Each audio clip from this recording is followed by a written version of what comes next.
you're in your own leadership then, without Senator Aquino, your husband, with you, comes this huge responsibility to recover a nation that's been destroyed by the Marcos regime.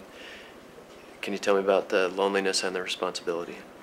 Well, I had almost 3 years, okay, from 1983 to 1986. And in the beginning, I was just telling the opposition leaders that I would support them in the activities, and principally that entailed my going to the protest marches and giving speeches occasionally.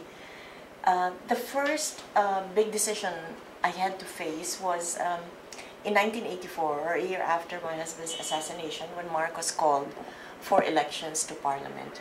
And the opposition was divided. Some of them were saying that, why should we go into this again? He'll just cheat us again, as he did in 1978.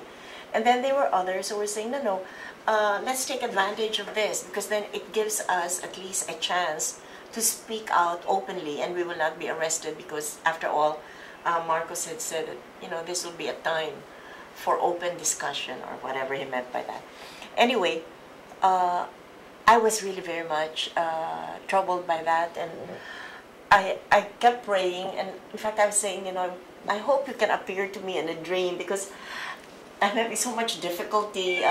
Both sides really have very convincing arguments for going either for boycott or participation. But in the end, I was convinced that it had to be participation. And initially, when people were asking me, I said, look, why don't all of us make our own decision about this? And why do I have to make it public? But people kept telling, no, people are waiting, or a number of people are waiting for you to tell them how you stand on this issue.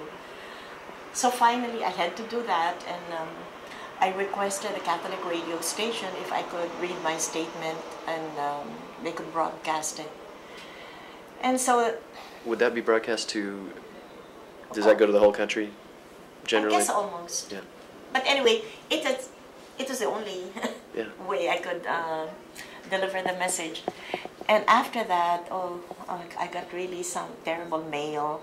And so there were letters telling me that you're so naive, and how can you believe that this is the best option? And somebody even said, oh, Ninoy must be turning in his grave.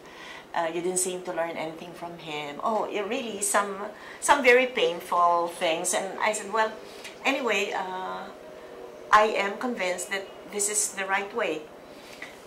And later on, in fact, one of those who had written to me had the nerve to ask me if I could endorse him. He decided to participate after all. He was running for mayor in Mindanao. And I was saying, well, I'm not really such a charitable person in that respect. So when he came and asked me that, I said, wait a second, didn't you write to me and tell me how naive I was and how Ninoy must be suffering because...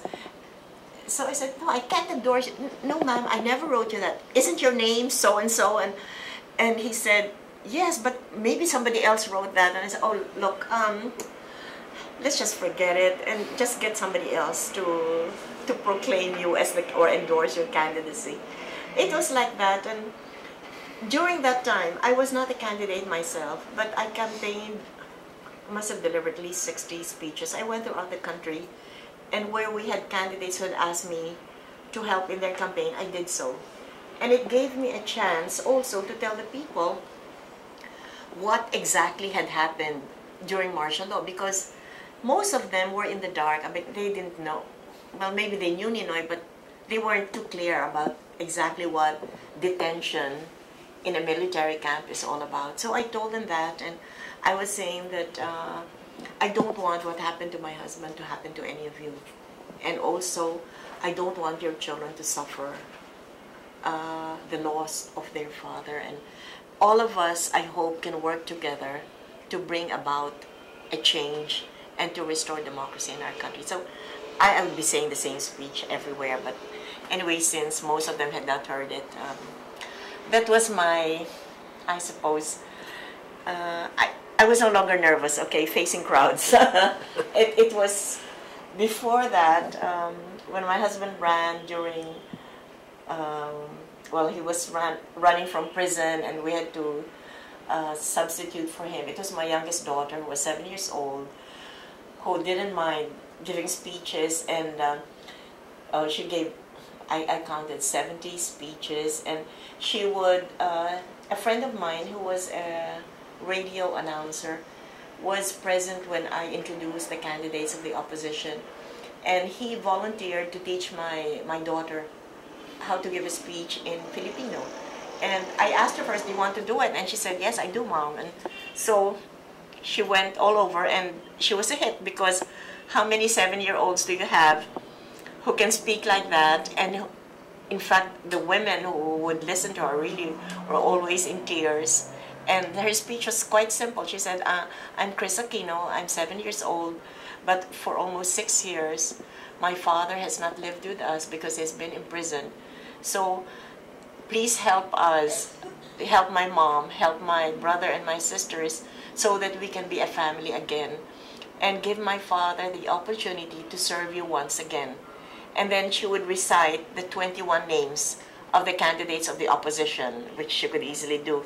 And so she, in fact, we were really impressed, because she made it to the front page of Time Magazine and New York Times. And so I was telling my husband, she beat you to it, and she also beat me to it. That's great. In